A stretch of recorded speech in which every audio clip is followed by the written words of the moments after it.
Assalamualaikum warahmatullahi wabarakatuh. Selamat pagi. Gimana kabarnya hari ini? Apakah sehat semua? Semoga pada sehat semua ya. Oke. Seperti biasa, sebelum kita mulai pembelajaran hari ini, alangkah baiknya kita berdoa terlebih dahulu. Berdoa menurut kepercayaan kita masing-masing. Berdoa dipersilahkan. Berdoa cukup.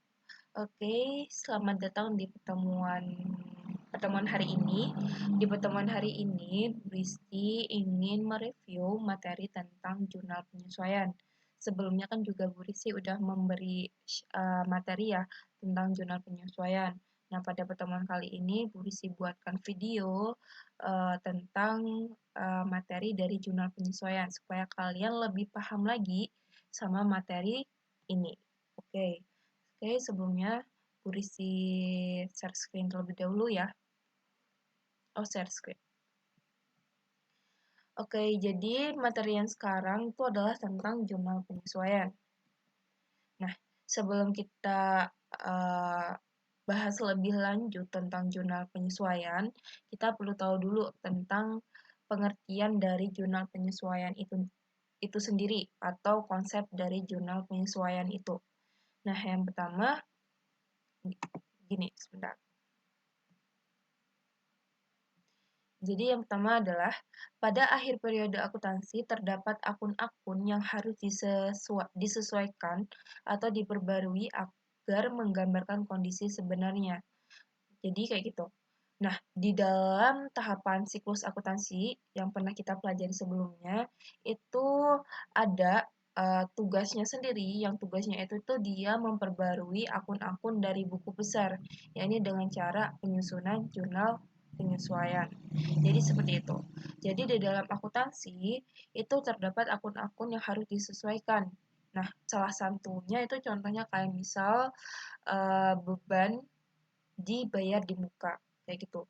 Nah, beban dibayar di muka itu kan biasanya kita bayar beban untuk jangka waktu ke depan. Contohnya nih seperti misal kalian bayar beban sewa untuk bulan ini, namun karena kalian pengennya sekalian gitu kan, berarti kalian ngomong ke petugasnya, Pak, ini saya membayar beban sewa bulan ini sama bulan ke depan sampai 1 tahun ke depan misalnya. Nah itu kalian bayar beban sewa itu, nah itu yang dimaksud dengan beban sewa di muka. Beban sewa di muka. Nah, beban sewa di muka ini pada akhir periode itu harus kita sesuaikan. Kita harus sesuaikan berapa sih di periode misal ya, pada periode kan jangka waktunya 1 tahun ya tadi ya. Misal kita bayarnya tahun 2021 berarti beban sewa itu sampai ke 2022. Nah, kita bayarnya di periode 21 misal kita bayar di bulan bulan November kayak gitu. Berarti kan jangka waktunya sampai November 2022. Nah, dari November sampai Desember 2021 itu atau di akhir periode kan 31 Desember ya. Nah, 31 Desembernya itu harus kita cari tuh. Cari berapa sih yang udah jadi beban atau berapa sih yang uangnya tuh yang udah kepake buat bayar beban kayak gitu. Jadi kita harus cari dulu, harus cari berapa sih yang udah kepake buat beban. Nah, itu nanti disesuaikan. Nah, kenapa sih tujuannya harus disesuaikan? Karena ya tadi ini tujuannya agar kita tuh agar menggambarkan kondisi sebenarnya dari akun tersebut kayak gitu. Jadi nggak bisa misalnya kan tadi udah kepake dari bulan November sampai Desember gitu ya. Nah, itu udah kepake berapa bulan. Nah, itu untuk tahun 2021. Kan masih ada sampai tahun 2022 ya. Nah, tahun 2022-nya itu nggak bisa dimasukin di periode 2021. Kenapa? Karena nanti malah mengakibatkan bebannya itu tuh pada tahun 2021 itu kelihatannya tuh lebih gede banget kayak gitu. Padahal aslinya nggak segede itu. Tapi karena nggak dilakukan penyesuaian, terus akhirnya beban yang tahun 2022 jadi dimasukkan di tahun 2021, maka akhirnya kelihatan bebannya itu tuh seolah gede banget, padahal enggak. Nah, makanya itu perlu yang namanya disesuaikan. Maka perlu yang namanya penyusunan jurnal penyesuaian. Nah, fungsi dari jurnal penyesuaian itu adalah untuk memperbarui beberapa nilai akun buku besar, sehingga neraca saldo itu akan menampilkan jumlah sebenarnya dari aset, kewajiban, ekuitas atau modal, pendapatan, dan beban perusahaan. Jadi kayak gitu. Konsepnya tuh kenapa sih diperbarui ya? Karena untuk memperbarui, untuk menampilkan jumlah sebenarnya dari akun-akun di dalam akuntansi. Jadi kayak gitu fungsinya.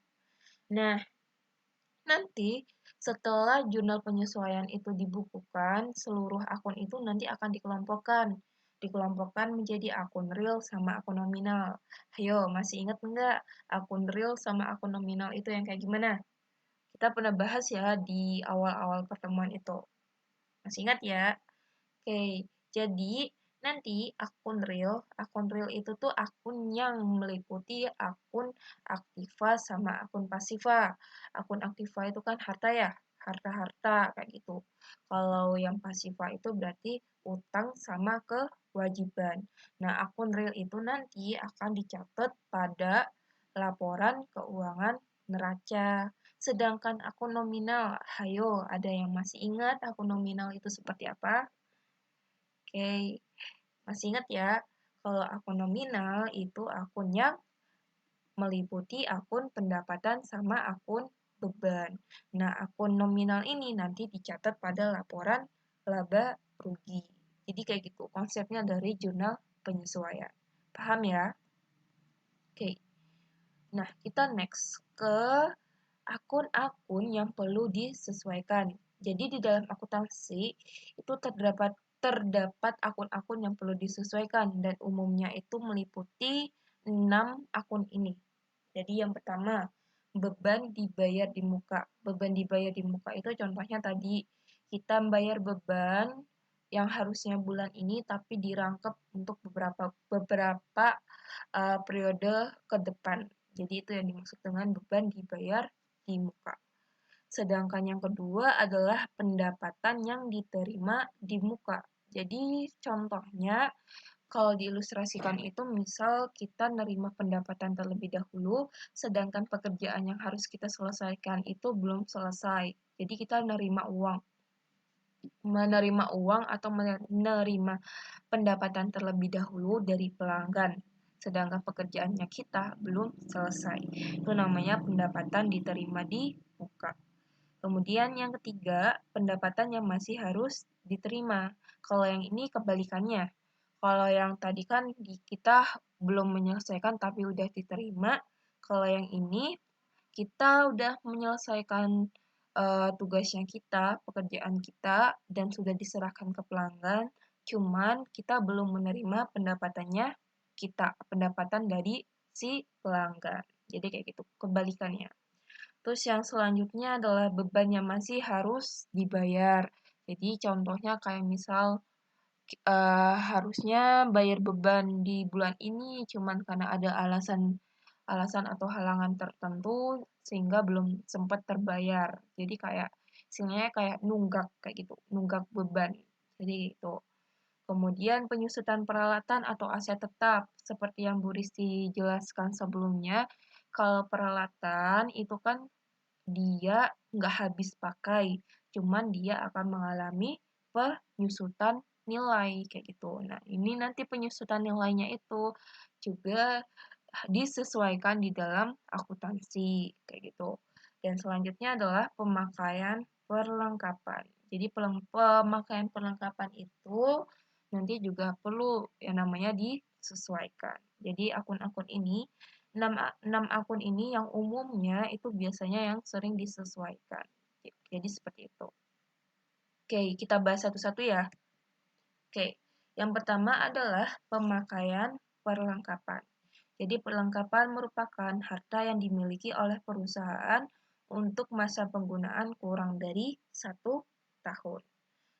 Nilai akun perlengkapan dalam neraca saldo pada awal dan akhir tahun buku itu biasanya berbeda karena ada pemakaian perlengkapan yang tidak dicatat dalam periode akuntansi berjalan. Oleh karena itu, dibutuhkan jurnal penyesuaian untuk menunjukkan saldo akun perlengkapannya sebenarnya pada laporan neraca akhir tahun. Jadi ilustrasinya seperti ini. Jadi seperti ini. Untuk diilustrasikan, contohnya seperti ini. Jadi di sini di kantor pusat ya, di kantor pusat itu diketahui bahwa saldo akun perlengkapan itu sebesar 4,5 juta. Oke, berarti kalau dibukukan atau di jurnal, berarti kan perlengkapannya di debit ya. Kenapa bisa di debit? Karena saldo normal dari perlengkapan itu ada di sisi debit. Sama kayak harta ya, perlengkapan itu kan harta ya. Nah, makanya dia di debit. Oke, perlengkapan. Perlengkapan di debit sebesar 4,5 juta. Lalu, setelah dicek di gudang nih, jadi setelah dicek di gudang, ternyata nilai perlengkapan yang ada itu 3,3 juta kayak gitu. Jadi dari 4,5 juta saldonya, dari saldonya 4,5 juta setelah dicek di gudang itu tinggal 3,3 juta. Nah, lalu gimana penyesuaiannya? Ya, untuk penyesuaiannya di sini, maka tugasnya dari akuntan itu dia harus mencari nih, berapa sih jumlah perlengkapan yang sudah terpakai. Jadi perlengkapan yang terpakai itu berapa? Nah, cara ngitungnya kayak gimana? Kayak gini. Oke. Cara ngitungnya seperti ini. Jadi, yang pertama adalah kita tadi nih ya, perlengkapan yang tersedia atau saldo awalnya dari perlengkapan itu kan 4,5 juta. Kemudian persediaan perlengkapan akhir. Jadi persediaan perlengkapan akhir yang tadi yang ada di gudang itu kan 3,3 juta. Maka tinggal diselisihkan saja ketemu jumlah perlengkapan yang terpakai. Jadi cara kita mencari perlengkapan yang terpakai itu gimana? Tinggal diselisihkan.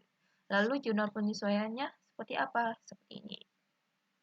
Yang pertama kita tulis dulu tanggalnya. Kemudian untuk akunnya di debit itu beban perlengkapan. Kenapa beban perlengkapan? Karena tadi pemakaiannya sudah terpakai. Maka debitnya beban perlengkapan. Ingat kalau beban itu selalu di debit. Maka beban perlengkapan di debit sebesar yang terpakai 1,2 juta. Kreditnya perlengkapan. Kenapa dikredit? Karena kan perlengkapannya terpakai. Berarti kan mengurangi perlengkapan. Perlengkapan berkurang di sebelah kredit. Maka perlengkapannya dikredit sebesar 1,2 juta. Sama kayak gitu.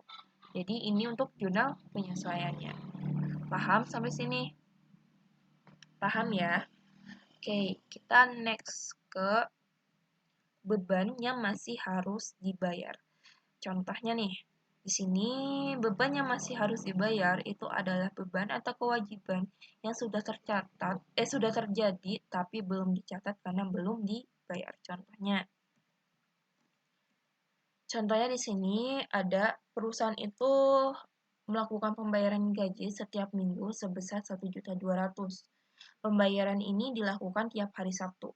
Tahun 2020 perusahaan itu tutup buku yang jatuh pada hari Jumat. Jadi ini ya, berarti kan di sini perusahaan itu membayar gaji setiap minggu atau seminggu sekali, di mana pembayaran itu dilakukan di hari Sabtu. Nah, maka kita tulis dulu Senin sampai hari Sabtu. Sabtu itu adalah saatnya bayar gaji. Nah, karena tahun 2020 itu tuh tutup buku kayak gitu. Maka tanggal yang mana jatuh pada hari Jumat, maka Jumatnya ini adalah tugasnya kita untuk menyesuaikan. Gimana caranya? Ya tinggal nanti kita hitung periodenya. Periode gajinya itu berapa hari? Ini hari ya, dalam hitungan hari. Berarti yang kita hitung itu mulai dari Senin, Selasa, Rabu, Kamis, Jumat. Berarti ada 5 dari 6 hari ya, dari 6 hari. Nah, cara ngitungnya kayak gimana? Cara ngitungnya seperti ini. Nah, tinggal 5/6 dikali 1,2 maka diketahui bahwa gajinya itu sebesar 1 juta. Lalu jurnalnya kayak gimana? Jurnalnya kayak gini. Debitnya beban gaji, ingat ya, beban itu selalu di debit, selalu di debit. Kenapa dia bisa beban gaji? Karena dia belum bayar gaji, maka dianggap sebagai beban sebesar 1 juta. 1 juta dari ini, dan yang kreditnya utang. Kenapa dia utang? Karena kan dia belum bayar nih gaji yang masih harus dia bayar, maka maksudnya ke utang. Utangnya dia bertambah, utang bertambah di sebelah kredit. Berarti utang gajinya di kredit sebesar 1 juta. Kayak gitu. Paham sampai sini untuk pembayaran beban yang masih harus bayar? Paham ya? Oke, kita next. Next adalah tentang penyusutan aktiva tetap. Aktiva tetap itu merupakan aktiva yang dapat digunakan dalam perusahaan lebih dari satu periode. Aktiva ini akan mengalami penurunan nilai yang dikenal dengan penyusutan. Nah, perhitungan penyusutan aset tetap ini dapat menggunakan beberapa metode. Metode yang paling umum digunakan itu adalah metode penyusutan garis lurus, yang mana metode ini menganggap bahwa penyusutan itu dibebankan secara merata sesuai dengan umur ekonomisnya, sehingga bernilai tetap dari tahun ke tahun. Jadi maksudnya, di metode perhitungan aktiva tetap itu salah satunya adalah penyusutan garis lurus. Jadi biasanya yang paling umum digunakan itu adalah penyusutan garis lurus. Nah, kalau penyusutan garis lurus itu intinya setiap tahun itu tuh jumlah yang disusutkan itu sama. Jadi kayak gitu. Oke. Nah, rumusnya untuk penyusutan aktiva tetap menggunakan metode garis lurus itu gini. Jadi penyusutan sama dengan nilai perolehan dikurangi nilai residu dibagi dengan umur ekonomis. Nilai perolehan itu adalah nilai aset tetap saat pertama kali dibeli atau diperoleh. Kalau umur ekonomis itu adalah perkiraan lamanya masa produktif sebuah aset, sedangkan nilai residu itu adalah nilai akhir yang dimiliki suatu aset tetap setelah umur ekonomisnya habis. Oke, biar paham kayak gini caranya. Jadi seperti ini.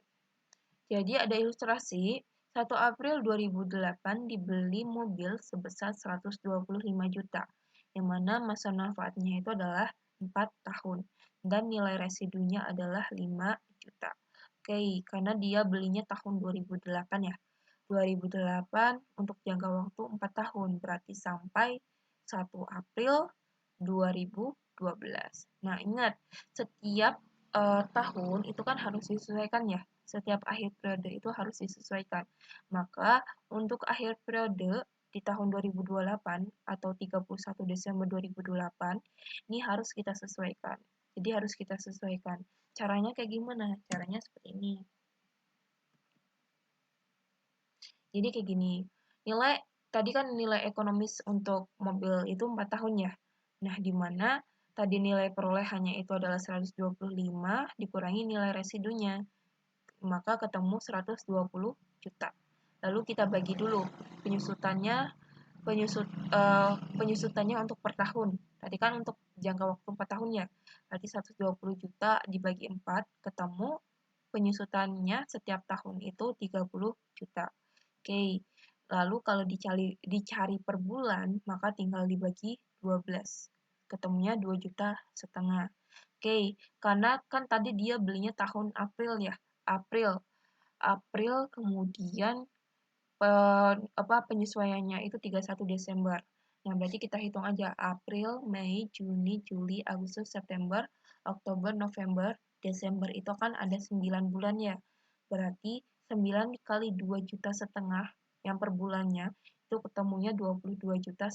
Jadi untuk tahun 2008 itu nilai penyusutannya itu adalah sebesar 22,5 juta. Kayak gitu. Nah, lalu jurnal penyusutannya gimana? Kayak gini. Untuk debitnya beban penyusutan kendaraan, ini debitnya beban penyusutan kendaraan sebesar 22,5 juta yang dari sini, dan kreditnya itu adalah akumulasi penyusutan kendaraan sebesar 22,5 juta. Jadi kalau misalnya ada soal yang berkaitan dengan penyusutan peralatan, itu debitnya itu selalu beban penyusutan peralatan. Peralatannya itu disesuaikan, entah itu kendaraan, entah itu gedung, entah itu apalagi mobil dan lain-lain. Intinya peralatan. Jadi beban penyusutan nana peralatan kayak gitu. Lalu kreditnya sama. Kreditnya itu selalu sama, akumulasi penyusutan peralatan atau kendaraan atau gedung atau lain-lain. Intinya peralatan yang lain-lain. Jadi sama ya. Jadi diingat-ingat kayak gitu. Oke, sampai sini paham? Paham ya? Paham ya? Mudah ya? Oke, kita next ke pendapatan yang masih harus diterima. Pendapatan yang masih harus diterima itu timbul karena pada akhir periode telah terjadi pendapatan, tapi belum diterima pembayarannya, kayak gitu. Jadi udah udah apa dianggap sebagai udah masuk pendapatan nih, cuman kita belum nerima pembayaran kayak gitu. Nah, kayak gitu maka perlu yang namanya disesuaikan.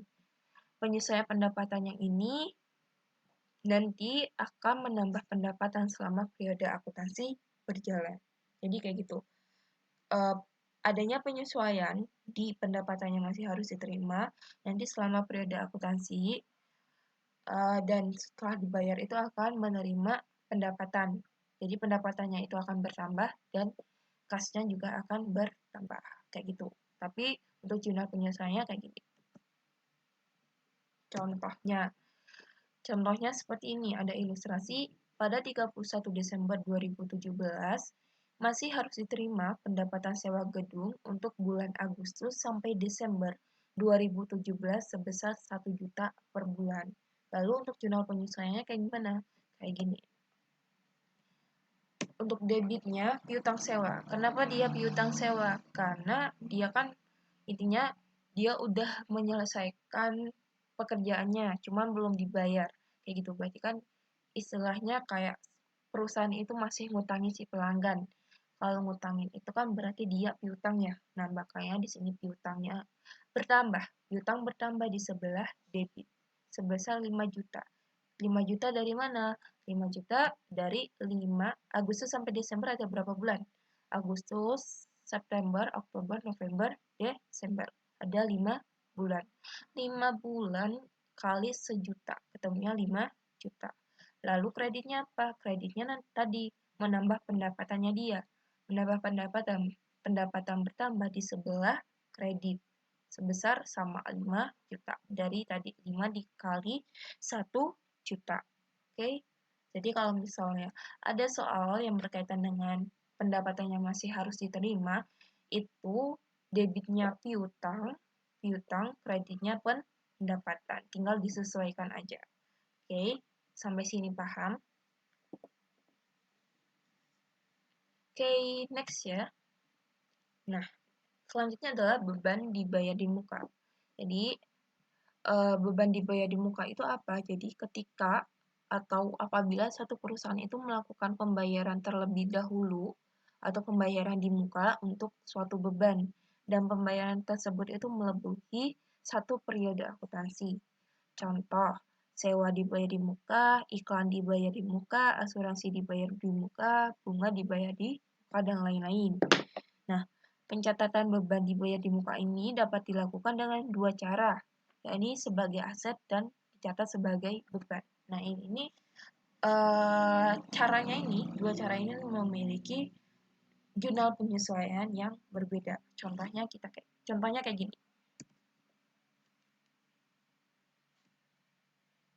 Jadi, ada ilustrasi pada tanggal 1 Oktober 2008, perusahaan itu membayar premi asuransi untuk satu tahun, di mana sebesar 1.200.000. Oke, jadi di sini kita itu bisa nyatat dua versi. Yang pertama kita bisa nyatat sebagai harta, dan yang kedua kita juga bisa nyatat sebagai beban. Oke, kalau dicatat sebagai harta itu di jurnal umumnya, maka debitnya itu asuransi dibayar di muka. Jadi asuransi dibayar di muka itu diletakkan di sebelah debit, kemudian kasnya berkurang. Kas berkurang di sebelah kredit sebesar 1.200.000 sama 1.200.000. Kayak gitu. Jadi karena harta ya, asuransi dibayar di muka itu kan sama aja kayak piutang, ya kan? Kita ngutangin kayak gitu. Jadi sama aja kayak piutang. Nah, piutang itu kan masuk ke golongan akun harta. Maka harta bertambah di sebelah debit. Lalu kasnya berkurang. Kenapa kasnya berkurang? Karena digunakan untuk membayar premi. Kasnya berkurang di sebelah kredit. Jadi seperti itu konsepnya. Nah, lalu bisa juga dicatat sebagai beban. Karena kalau dicatat sebagai beban, berarti bebannya di debit. Ingat, kalau beban itu selalu di debit. Beban di debit, kemudian kreditnya kas. Kasnya di kredit, kenapa? Sama kayak tadi. Dia digunakan untuk membayar premi asuransi. Jumlahnya sama, 1.200.000. Oke, sampai sini clear? Jadi ada dua pencatatannya di jurnal umum. Nah, dua pencatatan ini antara harta sama beban, ini nantinya penyesuaiannya juga beda-beda. Oke, kita lihat.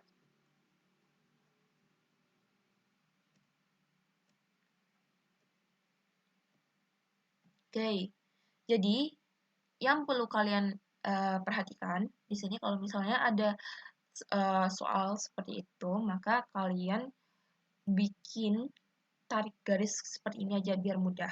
Jadi tadi kan dia bayarnya itu pada 1 Oktober 2008 untuk jangka waktu 1 tahun. 1 Oktober berarti jangka waktu 1 tahun itu kan jatuh pada tahun 1 Oktober 2009. Oke, sampai sini nanti ditarik garis. Nah, ingat setiap perusahaan itu kan selalu tutup buku itu kan di akhir periode ya. Akhir periodenya tuh nanti di sini tulis 31 Desember. Oke. Oke, nanti kita hitung dari 1 Oktober 2008 sampai 31 Desember itu ada berapa bulan? Nah, itu ada Oktober, November, Desember. Ada 3 bulan.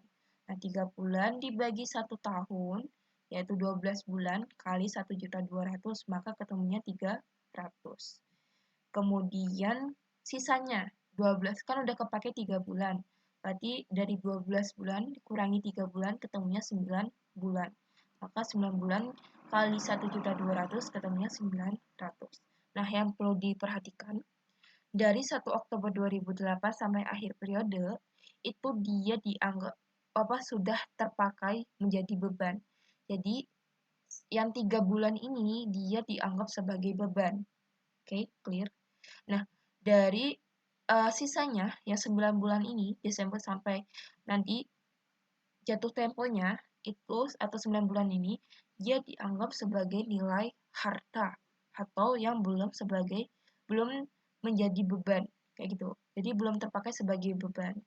Nah, yang perlu diingat, kalau dia dicatat sebagai harta di jurnal umum yang tadi ya, kalau dicatat sebagai harta di jurnal umum maka dia dicatat. Maka untuk penyesuaiannya dia itu dicatat sebesar beban. Jadi sebesar beban. Jadi yang ini. Oke, kalau misalnya dia di jurnal umum itu dicatat sebagai beban, maka untuk jurnal penyesuaiannya dia dicatat sebesar harta, maka sebesar 900.000 ini. Oke, biar clear, Bu Risti coba gambarkan ya. Jadi kalau misalnya ada soal seperti itu, tugasnya kalian itu adalah membuat membuat tarik garis saja. Oke, bentar. Jadi kayak gini. Tadi kan dia bayar premi itu 1 Oktober ya. Oke, 1 Oktober berarti 1/10/2008 untuk jangka waktu 1 tahun. Oke, berarti 1 Oktober 2000, anggap aja ini 2008 ya. Aduh, Nah, nanti kita tarik garis sampai jangka waktunya.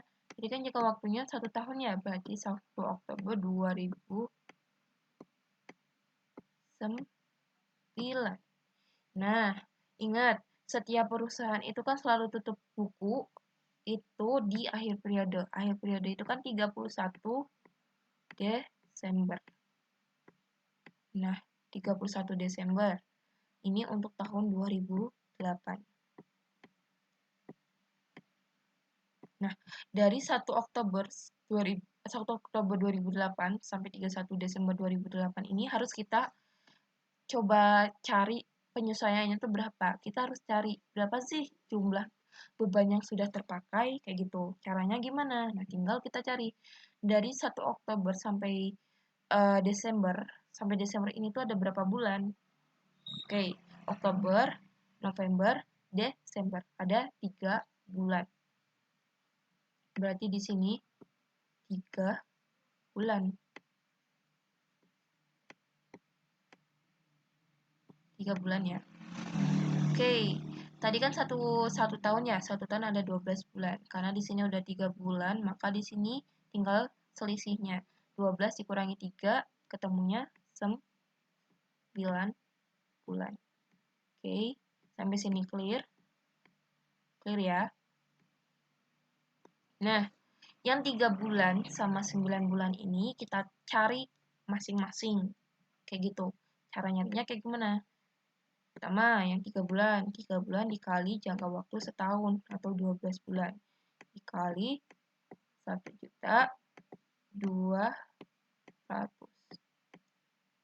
1.200.000. Oke. Ini 1.200.000 bagi 12 itu kan 100.000 ya jadinya. 100.000 dikali 3, 300. Oke, berarti di sini sudah diketahui untuk sini berarti ketemu 300.000. 300.000 dari mana? 300.000 dari ini tadi. Kita ngitung ini tadi. Oke, clear? Clear. Selanjutnya kita nyari yang 9 bulan ini. 9 bulan sama tinggal 9 kali 12 kali 1.200.000. Ketemunya berapa? 900.000 ya. 900.000. Berarti di sini 900.000. Oke. Nah, yang perlu diperhatikan itu adalah yang di sebelah sini, yang 300.000 ini ya, itu dia dianggap sebagai beban. Jadi sudah kepakai buat bayar beban. Jadi kayak gitu ya. Yang 3 bulan itu dianggap sebagai beban. Dianggap sebagai beban. Sedangkan yang 9 bulan ini dia dianggap sebagai harta. Kenapa harta? Karena dia belum terpakai sebagai beban. Jadi belum kepakai buat bayar beban. Jadi masih hartanya dia. Kayak gitu. Nah, oke. Satu hal yang perlu diperhatikan lagi. Kalau misalnya di jurnal umumnya dia dicatat sebagai harta gitu ya.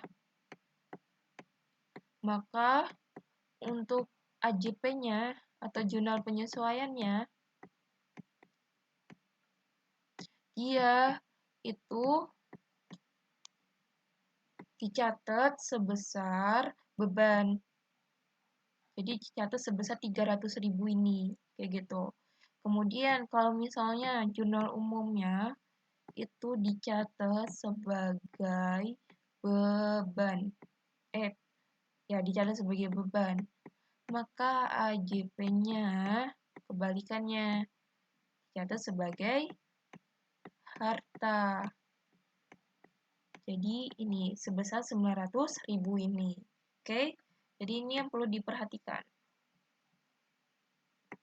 Nih, yang perlu kalian perhatikan. Oke, sampai sini paham ya? Oke, kalau yang 3 bulan ini ini merupakan beban. Kalau yang ini dia harta. Oke. Nah, lalu jurnal penyesuaiannya kayak gimana? Kayak gini. Kalau misalnya dia dicatat sebagai harta, tadi ya, sebentar. Oke, kalau misalnya dia dicatat sebagai harta, berarti kan di jurnal umumnya dia, berarti asuransi dibayar di mukanya di debit, kemudian kasnya di kredit. Lalu, sebentar.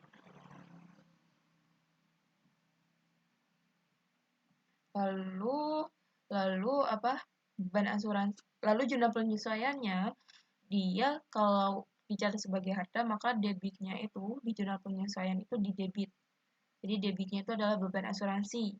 Lalu kreditnya asuransi dibayar di muka. Jadi asuransinya dibayar di mukanya dia di kredit. Kemudian beban asuransinya di debit. Sebesar berapa? Tadi ingat ya, kalau dicatat sebagai harta maka dicatat sebesar bebannya dia. Berarti yang 3 bulan tadi. Maka ketemunya 300. Jadi dicatat sebesar 300. Ini kalau misalnya dia dicatat sebagai harta. Nah, kalau dia dicatat sebagai beban, maka dia kalau di jurnal umumnya kan berarti beban asuransinya di debit 1.200.000, kreditnya kas ya 1.200.000.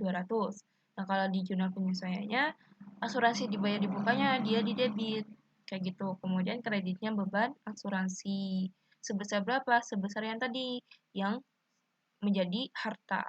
Yang tadi yang 9 bulan tadi ketemunya 900.000. Oke, clear ya sampai sini? Jadi intinya kayak gitu. Kalau dia dicatat sebagai harta, maka dicatat di jurnal penyesuaiannya dicatat sebesar beban. Kalau dia dicatat sebagai beban, maka jurnal penyesuaiannya dia dicatat sebesar harta. Oke. Nah, sekarang kita next ke pendapatan diterima di muka. Pendapatan diterima di muka itu adalah apabila perusahaan itu belum menyelesaikan pekerjaan, tapi telah menerima pembayaran atas pekerjaan tersebut. Seperti yang Bu Rizky katakan tadi. Contohnya, penerimaan sewa gedung di muka secara tunai, premi asuransi yang diterima di muka oleh perusahaan asuransi. Pencatatannya itu dilakukan dua cara juga. Yang pertama, metode pendapatan dan metode kewajiban atau hutang. Oke, kita lihat. Sama seperti tadi, kalau ini tanggal 1 ya, tanggal 1 September 2008 diterima sewa untuk 1 tahun sebesar 1.200.000. Jadi di jurnal umumnya itu ada dua versi, dicatat sebagai utang sama dicatat sebagai pendapatan. Kalau dicatat sebagai utang, maka kasnya dia di debit, sewa diterima di muka, itu sama aja kayak utang ya. Jadi sama aja kayak utang. Kayak gitu. Jadi sama aja kayak utang, utang bertambah di kredit. Maka sewa diterima di muka di kredit. Sebesar berapa? 1.200.000 dari sini. Kalau dia dicatat sebagai pendapatan, berarti kasnya di debit, pendapatannya dia di kredit. Pendapatan bertambah di sebelah kredit. Kasnya bertambah di sebelah debit. Kayak gitu. Sama. Sebesar 1.200.000, 1.200.000 juga. Ini kalau di jurnal umum. Lalu kalau mengerjakannya sama, tinggal kalian tarik garis aja. Tarik garis kayak gitu. Kayak tadi. Tadi dari 1 September 2008 sampai 31 Desember 2008 itu ada berapa bulan? Oh, ada 4 bulan. Berarti tinggal 4 kali 12 ketemunya 400.000. Oke. 400.000. Nah, 400.000 ini dia merupakan nilai pendapatan. Jadi besarnya pendapatan. Oke, clear? Nah, tinggal tadi 12 dikurangi 4 bulan, ketemunya 8 bulan. 8 bulan ini dikali 12 ketemu dibagi 12 dikali 1.200.000 ketemunya 800.000. Nah, 800.000 ini merupakan nilai atau besarnya hutang kayak gitu. Jadi nilai yang 4 bulan itu jumlah pendapatan yang udah terima. Kalau yang utang ini berarti dia tuh besarnya utang si perusahaan. Oke, nah ini sama kayak yang tadi ya, yang beban dibayar di muka. Yang perlu diingat, kalau misalnya di jurnal umum dia dicatatnya sebagai utang, maka di jurnal penyesuaian, maka dia dicatatnya itu sebesar pendapatan. Jadi yang 400.000 ini. Oke, kalau misalnya di jurnal umum dia dicatat sebagai pendapatan, maka di jurnal penyesuaian dia dicatat sebagai utang. Kayak gini. Oke, biar jelas, kita next. Cara penghitungannya sama kayak tadi ya. Nih, kalau misalnya dia dicatat sebagai hutang, kalau hutang berarti kan di jurnal umumnya dia, kasnya dia bertambah, sewa diterima di muka atau utang itu sebesar 1.200.000 di kredit. Lalu jurnal penyesuaiannya sewa untuk debitnya itu sewa diterima di muka. Jadi sewa diterima di muka atau utangnya itu berkurang, utang berkurang di debit, ya kan? Di debit ya, maka sebesar 400.000. 400.000 dari mana yang tadi? Ini kan dia dicatat sebagai utang ya, berarti kalau dicatat utang dicatatnya sebesar pendapatan. Oke, itu debitnya. Kalau kreditnya pendapatan sewa. 400.000 sama kayak tadi. Oke, clear? Clear. Next, kalau misalnya dia dicatat sebagai pendapatan, maka kalau di jurnal umum, debitnya kas, kreditnya pendapatan sewa.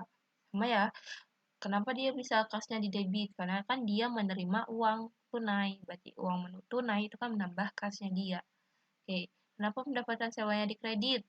Ingat, kalau pendapatan bertambah di sebelah kredit. Oke, lalu jurnal penyesuaiannya gimana?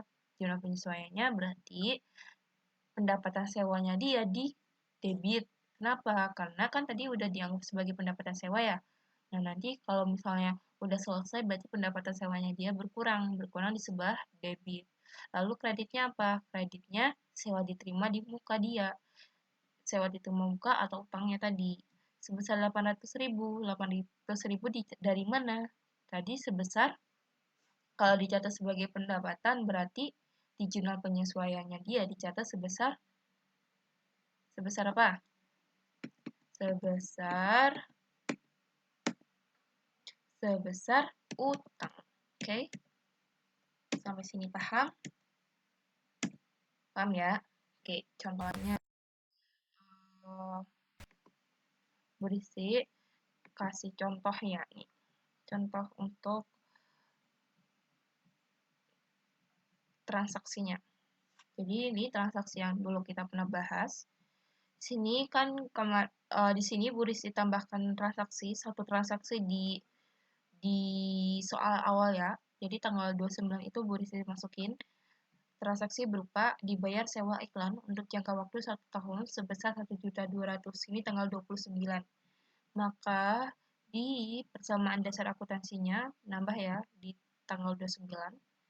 Tanggal 29 kasca berkurang 1.200.000 sama di sini ada kolom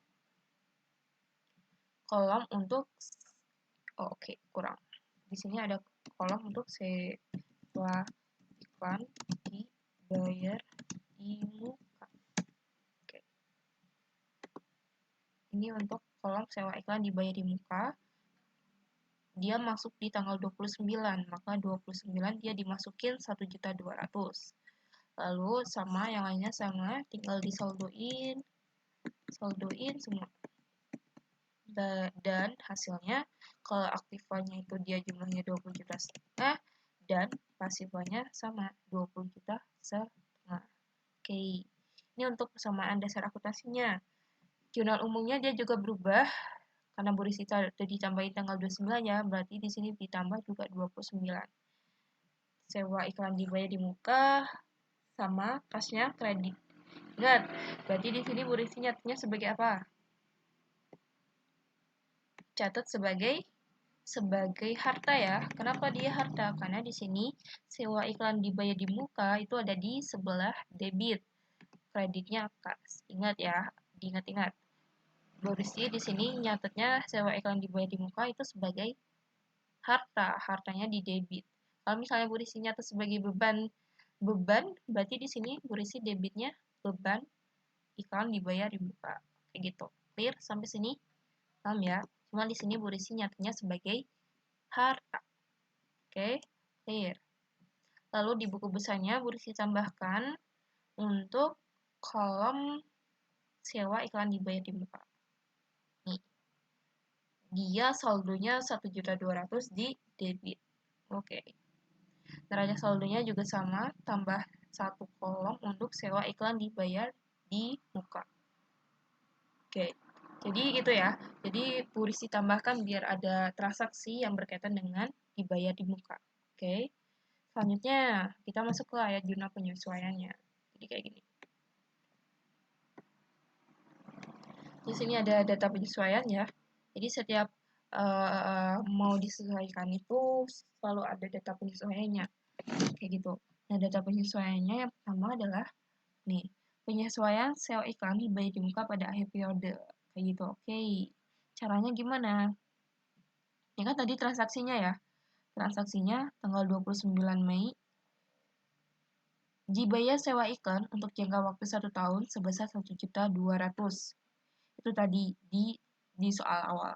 Nah, karena di sini karena tadi Bu Rizky nyatetnya, ingat ya di sini Bu Rizky nyatetnya dia sebagai harta, maka kita sesuaikannya sesuai dengan harta, sesuai dengan penyesuaian yang harta.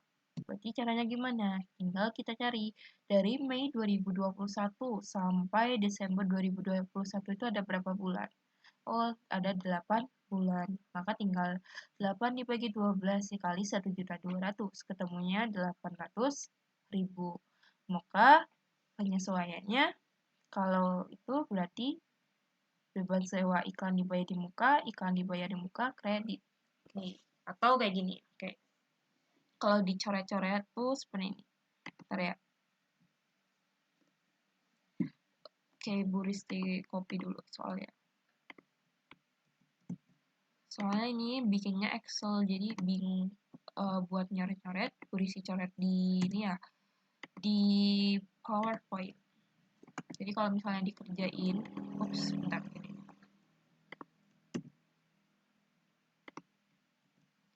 Kalau misalnya dikerjain pakai garis itu kayak gini jadinya.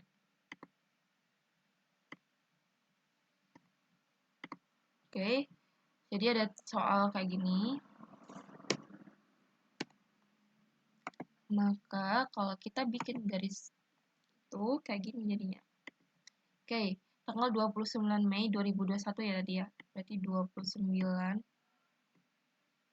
Mei itu berapa? Tanggal 5 ya? Bulan 5. 2021. Untuk jangka waktu 1 tahun. Berarti sampai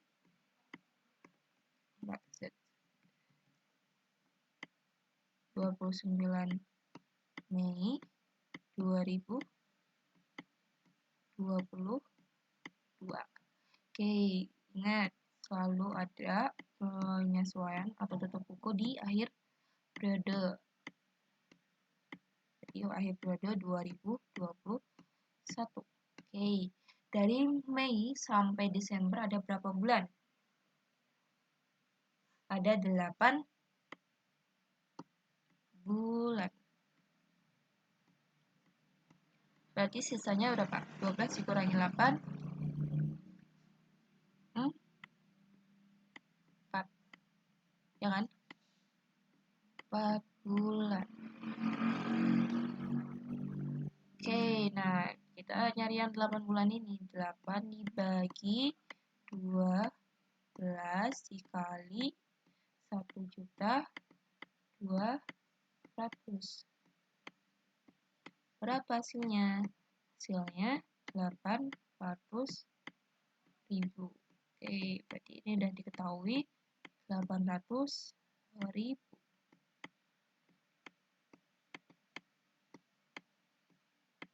Oke, yang 4 bulan. 4 bulan berarti sama. 4 per 12 dikali 1.200.000. Ketemunya berapa? 400.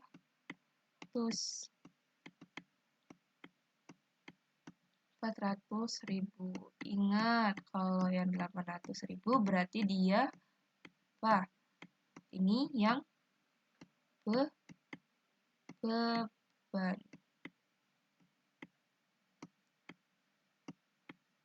Kalau yang 400.000 dia yang harta.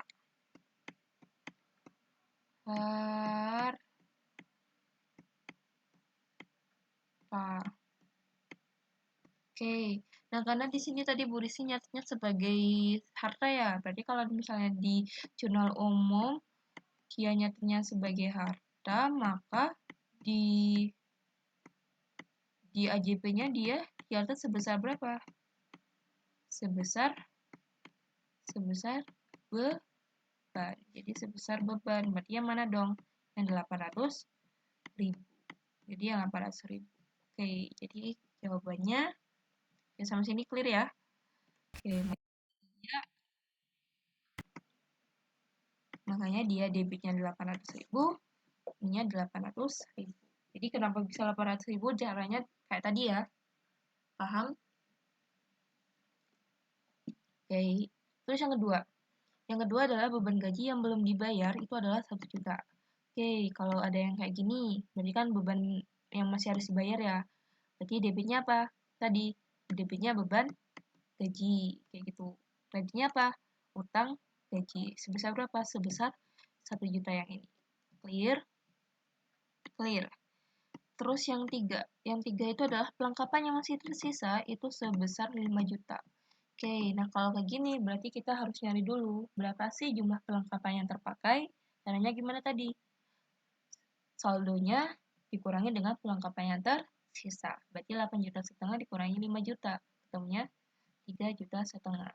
Maka penyesuaiannya beban pemakaian perlengkapannya debit, perlengkapannya berkurang di sebelah kredit. Sebesar berapa? 3 juta setengah yang terpakai. Gampang ya? Oke, terus yang keempat, peralatan meja berupa meja kantor itu memiliki masa 4 tahun. Nilai residunya 1 juta dan disusutkan dengan metode garis lurus. Caranya gimana? Oke, sini ada meja kantor. Meja kantor itu kan sama aja kayak peralatan ya. Kita lihat di sini neraca saldonya. Peralatan di sini saldonya 8 juta. Oke, berarti sini 8. Oke, sini 8 juta. Umur ekonomisnya berapa tadi? 4 tahun ya. Nilai residunya sejuta ini. Salah ini, 1 juta. Oke, berarti tinggal dimasukkan rumus saja. Nilai perolehan dikurangi nilai residu dibagi umur ekonomis. 8 juta dikurangi 1 juta, 1 juta ya. Ketemunya berapa? 8 juta kurangi, berarti 7 juta. 7 juta dibagi 4. Oke, bentar.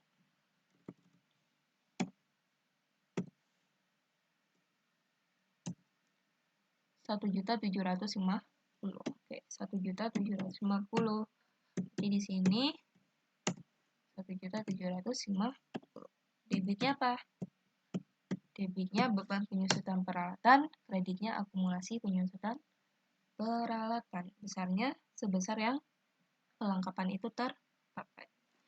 Oke, kemudian yang kelima, pendapatan yang masih harus diterima itu sebesar 20 juta. Ingat, kalau misalnya ada soal seperti ini kan ini pendapatan yang masih harus diterima, maka debitnya apa? Piutang pendapatan. Kreditnya pendapatan. Sebesar berapa? Sebesar yang masih harus diterima. Lalu penyusunannya tinggal dimasukin aja nih. Dimasukin ke jurnal, dimasukin ke tabel kayak gini. Tabelnya tinggal dimasukin disesuaikan dengan tadi ayat jurnalnya. Tadi di sini ada koreksi ya. Di sini berapa sih tadi beban penyusutannya? 1.750.000.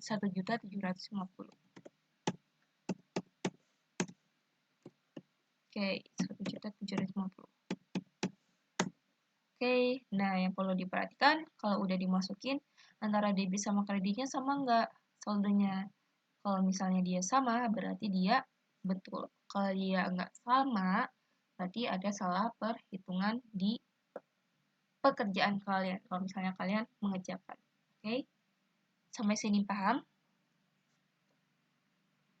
Paham ya? Semoga pada paham semua. Oke, jadi kesimpulannya, hari ini kita udah belajar tentang jurnal penyesuaian. Tadi kita juga udah belajar macam-macam akun yang perlu disesuaikan itu apa aja. Begitu juga dengan analisis analisis soalnya.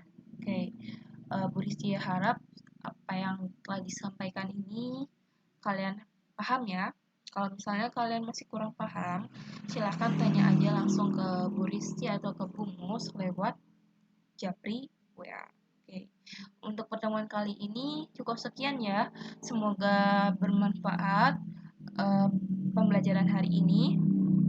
Kurang dan lebihnya Bu Risti mohon maaf. Bu Risti tutup dengan membaca alhamdulillah bersama alhamdulillahirobbilalamin. Oke, kurang dan lebihnya mohon maaf. Assalamualaikum warahmatullahi wabarakatuh. Terima kasih.